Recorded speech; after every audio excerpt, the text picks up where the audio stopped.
Olá, amigos e amigas do Mosaico, boa noite. Bem-vindos ao programa Mais Tempo no Ar na televisão brasileira.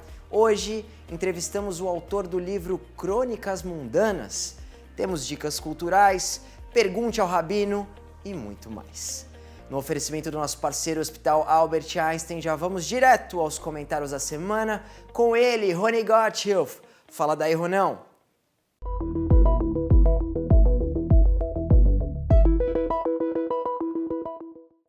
Eu queria fazer um comentário sobre o terrorista que a Polícia Federal pegou e que um deputado do PSOL estava tentando impedir que fosse expulso. Aí eu escrevi terrorista expulso no Google. Eu fiquei chateado, mas não surpreso com o resultado da minha pesquisa. Não tinha nada sobre a detenção dele. A primeira matéria era do Globo, de novembro de 23. E o título era Israel expulsa milhares de trabalhadores palestinos. Nenhuma palavra sobre o fato de que esses cidadãos, que não são israelenses e tinham licença para trabalhar em Israel, ajudaram com informações no massacre de 7 de outubro. Em seguida, uma matéria do site Intercept, aquele que pertence a um jornalista que os Estados Unidos estão tentando prender. A matéria é de um desses judeus antissemitas, professor de Relações Internacionais da PUC, segundo o qual tudo de errado na partilha da Palestina é culpa do, atenção, colonialismo judaico. Nenhuma palavra sobre os massacres perpetrados por eles na mesma época. Nenhuma palavra sugerindo que Israel é o exato exemplo do anticolonialismo. E por aí vamos. Quando eu vejo o esforço que muita gente faz para contar o nosso lado da história, nós inclusive, eu fico com a sensação de que estamos enxugando gelo. Parece que os fatos nada mais são que estorvos para as versões. Praticamente tudo que você lê vem sem contexto. É no mundo inteiro a mesma coisa. Até na Armênia, que também sofreu um holocausto na mão da Turquia, e que tem ou tinha a simpatia de judeus em todo lugar, surgiu agora uma pesquisa mostrando que 51% de sua população tem opiniões antissemitas. É uma guerra da informação contra a desinformação que Israel e os judeus estão enfrentando.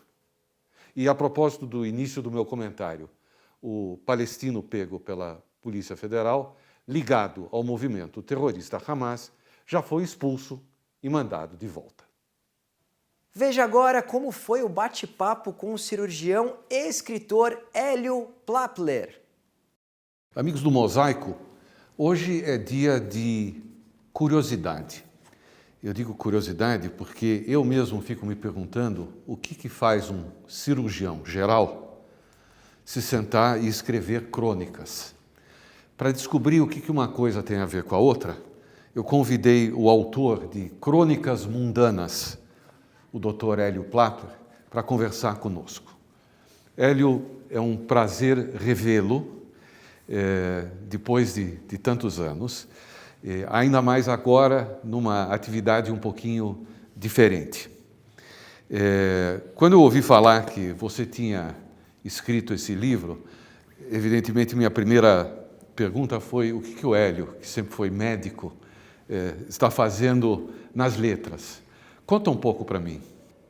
Primeiro, Rony, obrigado pelo convite e é um prazer te rever também depois de tanto tempo.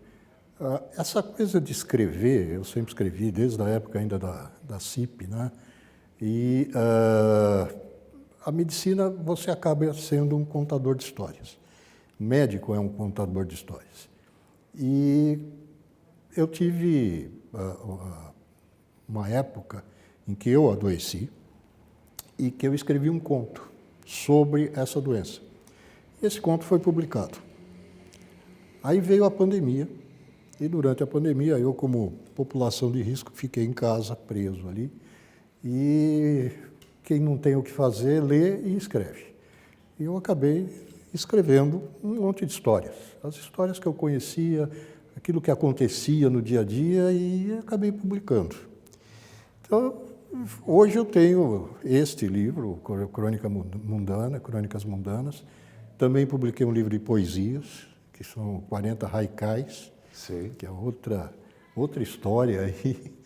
E hoje o que eu faço, na verdade, é me dedicar a divulgar essa coisa da literatura dentro da medicina, ou dentro do ensino, que a gente chama de ensino médico. Essa história da literatura dentro vamos dizer, da medicina é uma coisa razoavelmente recente. Sim, tem 20 e poucos anos. Conta um pouco a respeito. Muito bem. Chegou-se à conclusão que os alunos na medicina estavam se formando muito mais técnicos do que propriamente médicos, no sentido humano da palavra. E essa foi uma vertente que tomou impulso na Universidade de Colômbia, com a doutora Rita Sharon, que é a medicina narrativa. A medicina narrativa ela usa ferramentas da análise literária para desenvolver as humanidades médicas. E isso tem tido um eco muito grande no mundo inteiro, inclusive no Brasil. E eu entrei num grupo da USP, que é da Faculdade de Letras, que é o GENAM, que é o grupo de pesquisa e estudo em literatura, narrativa e medicina. E com isso a gente está desenvolvendo exatamente essa coisa da relação entre não só literatura, mas literatura, arte, música, a filosofia, e como isso pode melhorar a formação do médico e, com isso, você melhorar a aceitação de tratamento, vamos dizer assim, e, às vezes, até uma forma de melhorar as condições do próprio paciente. Porque a gente sabe que um médico que é receptivo ou receptível, ele tem uma aceitação pelo paciente do tratamento muito maior. O paciente adere ao tratamento de uma forma muito melhor. Então, é isso que a gente está desenvolvendo e tentando ver essa ligação entre literatura, basicamente, e a medicina. Essas crônicas que você escreveu, olha aqui o livro. E olha, ele não é muito grosso, quer dizer, hoje, como se lê muito pouco, vale a pena. Por que ela é mundana? Mundana no sentido de comum, no sentido de corriqueiro. Quando a gente fala mundana, né, todo mundo já vê, inclusive, dia 2 de junho foi o Dia Internacional da Prostituta. Sei. E eu escrevi uma crônica a respeito. Então, quando a gente fala mundana, todo mundo já pensa nessa parte da prostituta ou da coisa. Não, a mundana é o corriqueiro, é o dia a dia. Então, essas são as crônicas, são histórias de fatos corriqueiros, alguns verdadeiros, alguns inventados, alguns verdadeiros com um pouco de... um pouco promovidos. Isso, a licença poética, né? Ok, a licença poética. Mas todos eles são histórias do dia a dia. Não é? Óbvio que, como crônica, não é simplesmente uma história, ela tem a crítica, ela tem... Eu sempre fui irônico, bem-humorado, então as crônicas têm muito disso também. Tem críticas, muitas vezes, de forma irônica, de forma divertida, às vezes um pouco mais contemplativa, depende do que eu estou escrevendo, mas são crônicas, são histórias do dia a dia. Hélio, onde é que eu posso encontrar crônicas mundanas? Boa pergunta. No site da Dialética. Dialética. Que é a editora. Sim. Tem também nos sites online, Amazon, Scribe, Sim. Estante Virtual, etc. Tem na livraria Mandarina, que fica lá em Pinheiros, né? São esses lugares que você pode encontrar. Amigos, eu conheço Hélio Plato, eu posso dizer, pode parecer exagerado, que nem algumas das histórias dele, mas eu conheço ele a vida toda. Nós fomos lobinhos e escoteiros juntos. Depois cada um andou um caminho um pouco diferente na sua vida profissional. O Hélio é muito rápido, tem uma cabeça muito boa, e isso aqui deve ser super interessante. Nossa recomendação do Mosaico para o seu próximo fim de semana. Dr. Hélio, mais uma vez, muito obrigado por fazer essa visita ao Mosaico. Rony, mais uma vez sou eu que agradeço, é um prazer estar sempre com você e eu agradeço muito. Chegou o momento do quiz da semana, roda a vinheta! Qual o nome da imersão ritual em águas usada na cultura judaica para a purificação? Opção A, Menorá. Opção B, Halá. Opção C, Shabat. Ou opção D, Mikveh. Você já sabe bem que as 5 primeiras respostas corretas no nosso Instagram do Mosaico levam o super livro Senhor Mosaico. Rápido intervalo por aqui e voltamos já já. Vocês não saiam daí, é rapidinho. Você que sonha morar em Genópolis, chegou o seu momento. Um apartamento de 139 metros quadrados, com vista para o Pacaembu, ao lado dos grandes comércios, escolas e lazer. Esse apartamento pode ser seu. Entre em contato com o número 011 99223 0555 e venha visitar essa joia de Genópolis. Com a Tribuna Judaica, você se mantém sempre informado sobre todos os acontecimentos da nossa comunidade no Brasil e no mundo. Assine a Tribuna Judaica e não perca nada do que acontece. Ligue 0800 55 10 18.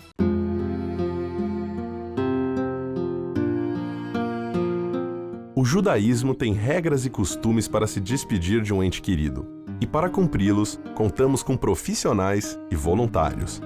Nós nos orgulhamos muito deles, dos profissionais que compreendem que seu dia a dia é diferente e especial, e dos voluntários, cujo único pagamento é a certeza de estar colaborando com nossas famílias. Hevra Kadisha, mantendo acesa a chama da comunidade. De volta ao Mosaico, o Rabino Michel Schlesinger chega ao nosso estúdio para mais um Pergunte ao Rabino. Conta pra gente, Rabino Michel. Olá, eu sou Michel Schlesinger e este é o quadro Pergunte ao Rabino.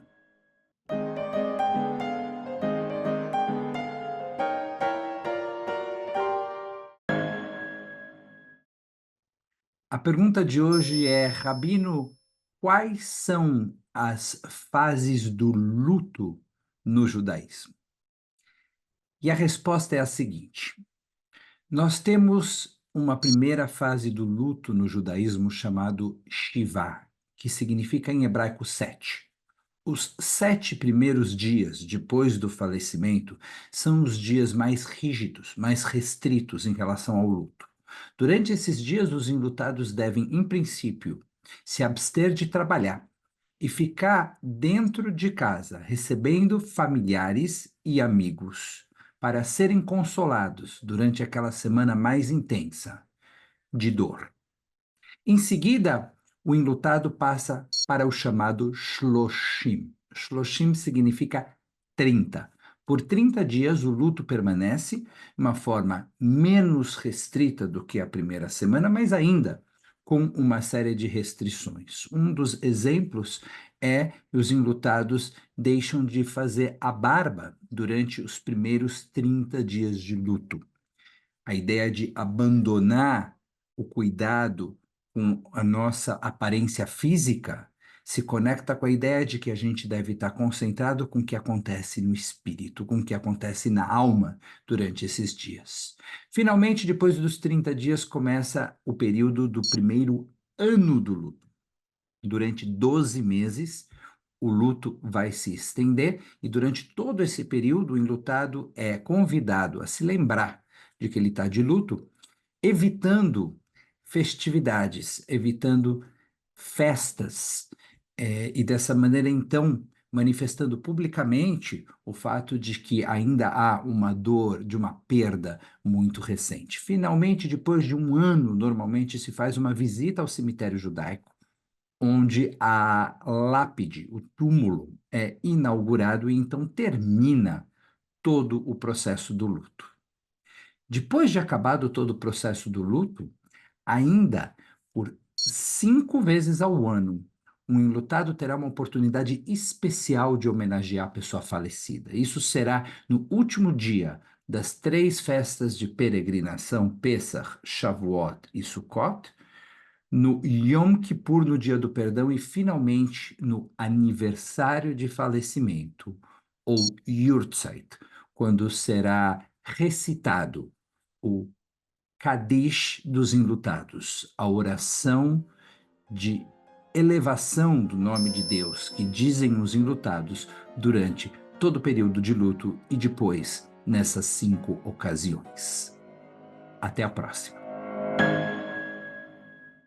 Chegou o momento das dicas culturais, o que você trouxe para nós no Mosaicult de hoje, Laís? Fala daí! Olá, pessoal! Está começando mais um Mosaicult. De 007 a Missão Impossível, as histórias de espiões sempre trazem muito sucesso no cinema. E as dicas de hoje trazem filmes repletos de espionagem e ação. Vamos lá?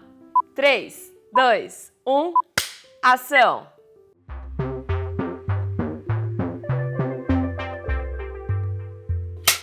Vamos começar pelo filme O Anjo do Mossad, de 2018. Tensions are mounting on the Israeli-Egyptian border. Enquanto o país se prepara para a guerra, o assessor da presidência do Egito, Ashraf Marwan, entra em contato com Israel e se envolve num obscuro jogo de autoespionagem. Egypt will attack Israel. Dirigido por Ariel Vromen, o filme retrata a história real de um dos mais importantes espiões da inteligência israelense no século XX. Ashraf Marwan foi espião de Mossad durante a década de 1960, trazendo para Israel informações cruciais para a Guerra dos 6 Dias. Ashraf foi considerado pelo jornal inglês The Guardian como o maior espião do século XX. Why are you helping Israel? Because millions of innocent people will die on both sides, that's why. You can't lie to me. I'm trying to save our family. No one? You're known as the Angel. I like it.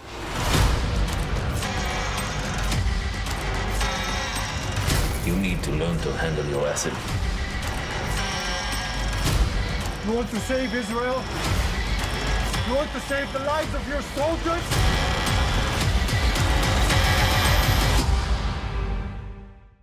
Vamos agora para Agente Infiltrada, de 2021. When they assigned her to me, Uma espiã da inteligência de Israel se infiltra no programa nuclear iraniano e desaparece sem deixar pistas. Aos poucos, é revelada uma teia de intrigas e sedução. Did she know who she was tracking? Baseado no livro de Iftach Atir e dirigido por Yuval Adler, esse filme conta com Diane Kruger e Martin Freeman no elenco. Uma curiosidade, escondendo sua identidade israelense, Yuval Adler gravou cenas escondidas em Teherã sem o conhecimento do governo iraniano. we couldn't control her. She wanted to make that point. There's much more going on. I'll handle it. I don't think you should get into this. You need to find a way to bring him here. What is going on? You wouldn't understand. I follow your protocols, assuming you know everything, but you don't. This is war, and in war, people die.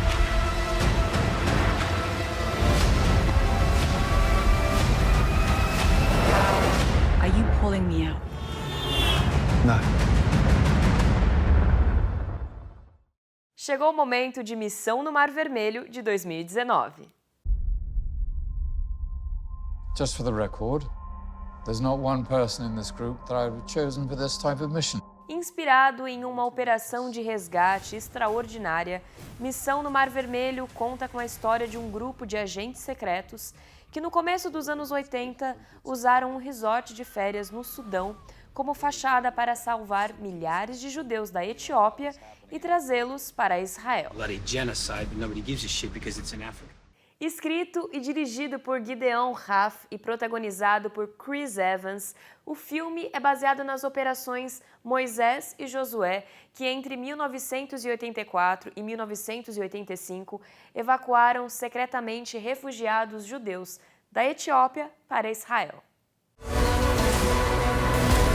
The roadblock. Full speed ahead. You are crazy. You're a lucky guy. But when the luck runs out, you gotta have a plan, and you never have one. We will leave no one behind. We're all just refugees, aren't we? O Anjo do Mossad e Missão no Mar Vermelho vocês encontram na Netflix. E a Gente Infiltrada no Prime Video. E todas essas informações vocês também encontram em nossas redes sociais. Nós estamos como Mosaico na TV em todas elas. É isso aí, pessoal! Espero que vocês tenham gostado das nossas indicações de aventuras de hoje e eu espero vocês no próximo Mosaicult. Tchau! Outro rápido intervalo e voltamos já já com mais Mosaico na TV. No Safra, nós aprendemos de geração em geração que um banco se constrói como um barco, sólido, para enfrentar com segurança qualquer tempestade. Essa é a nossa essência. Assim é o nosso barco. Estamos há mais de 180 anos navegando por todos os tipos de mares e tormentas do mercado financeiro. Se você quer um banco para cuidar do seu patrimônio, procure o Barco e o Banco dos Especialistas. Quem sabe, Safra. Anuncie na revista mais lida da comunidade. Revista A Hebraica. Ligue 3815-9159.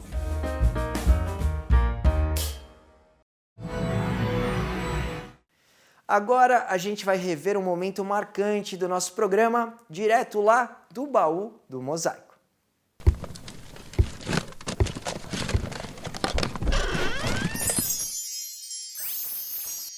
Bom, amigos do Mosaico, hoje eu trago vocês para um programa um tanto quanto diferente. A gente escuta muito falar no Brasil sobre as yeshivot, as yeshivás, o lugar onde os ultra-ortodoxos e os ortodoxos estudam a Torá. Eu tenho um amigo brasileiro que não se enquadra naquele perfil do ultra-ortodoxo que vocês imaginam, Simão Neumark, bem-vindo ao Mosaico, Simão. E o Simão hoje estuda nessa yeshivá e nos trouxe para conhecer um pouco de como funciona uma estrutura onde mais de 6 mil pessoas estudam, é isso, Simão? Na verdade, hoje a gente tem 7.250 alunos por volta. É a maior yeshivá em Israel, exatamente no mundo. E não só isso, é a maior yeshivá construída e com o maior número de alunos há mais de 2.000 anos. Você conhece hoje a Yeshivat Mir, com mais de 7.500 alunos, homens, solteiros e casados que moram ou passam seus dias no lugar. É a maior de Israel e, naturalmente, do mundo. Aqui, as câmeras não são muito bem-vindas, pois esses alunos fazem parte do grupo de israelenses que optam por não participar da Tzavá, o exército, o que leva muitos jornalistas a gravarem matérias que não agradam os locais. Não é o nosso caso. Estamos aqui para conhecer. Há muitos diferentes shurim, ou aulas, para o aluno escolher. Atualmente, o Rabino Aser Ariely, que dá shurim em Yiddish, tem aproximadamente 600 alunos, tornando-se o maior shiur diário do mundo. Eles vivem no lugar onde é proibida a presença de mulheres e as refeições oferecidas aqui são 100% kasher. Qual o primeiro passo aqui para você fazer parte de uma yeshivá ou querer fazer parte de uma yeshivá? O espectro é muito grande, mas a priori todo estudo em yeshivá se baseia uma pessoa querer, desejar estudar a lei mais profundo, querendo ter um conhecimento melhor da lei. Por causa da falta de yeshivot dos países de onde elas vêm, elas tendem a ficar aqui mais. E por consequência, morar em Israel. Muitas voltam para ser rabino, enfim, por aí vai. Mas a priori o estudo da yeshivá é uma pessoa que quer vir conhecer, saber a lei através do Talmud. O rabino Tzvi Nosson Finkel foi o Rosh da yeshivá, até sua morte em 8 de novembro de 2011. Ele é sucedido por seu filho, o rabino Eliezer Yehuda Finkel. Originalmente, a yeshivá foi fundada em 1814 pelo rabino Shmuel Tiktinsky, na cidade bielorrussa de Mir. Com a Primeira Guerra Mundial, a yeshivá mudou-se para Poltava, na Ucrânia. Em 1921, a yeshiva voltou para Mir, onde permaneceu até a Alemanha nazista invadir a Polônia em 1939. Agora vem a parte mais inacreditável dessa história.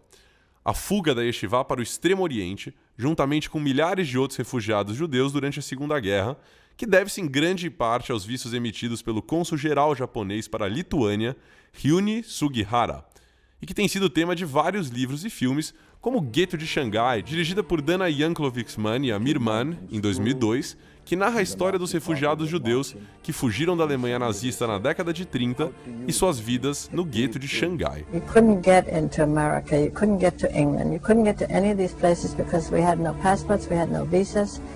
O filme foi premiado com o Audience Choice Award e o Prêmio de Direitos Humanos em 2002 no Santa Barbara International Film Festival. Depois da guerra, a maioria dos refugiados judeus do gueto de Xangai partiram para Israel e para os Estados Unidos. Entre eles estavam sobreviventes da Yeshivat Mir, trazendo assim a Yeshiva de volta às suas raízes em Jerusalém. Rufem os tambores, porque é hora de descobrir a resposta do quiz da semana.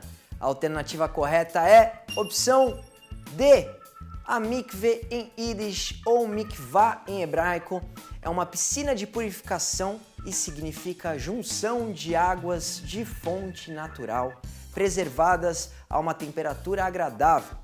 A sua concepção envolve detalhes minuciosos da lei judaica para o uso do ritual pela comunidade. E aí, você de casa, acertou? A nossa produção vai entrar em contato com os 5 primeiros que nos enviaram a resposta correta via inbox. Mikveh é uma piscina muito específica, de água natural, é uma piscina de purificação. Primeiro você toma um banho completo, se lava completamente, tira tudo sobre o teu corpo, mulheres tiram o esmalte, pintura, enfim, tudo que há sobre o corpo e se entra na mikveh sem absolutamente nada. É uma purificação para você se tornar mais ligado com assuntos elevados. Vamos para o Pinata Música da semana, roda aí!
E na próxima sexta-feira, acenda as velas de Shabat às 17h11. O Kabbalah Shabat da Beitel Rua Caçapava 105 acontece de forma virtual e presencial mediante a inscrição. Certo? Tudo que é bom dura pouco. Cuidem-se. Até o próximo programa. Shalom. Leitra Ot. Tchau, tchau.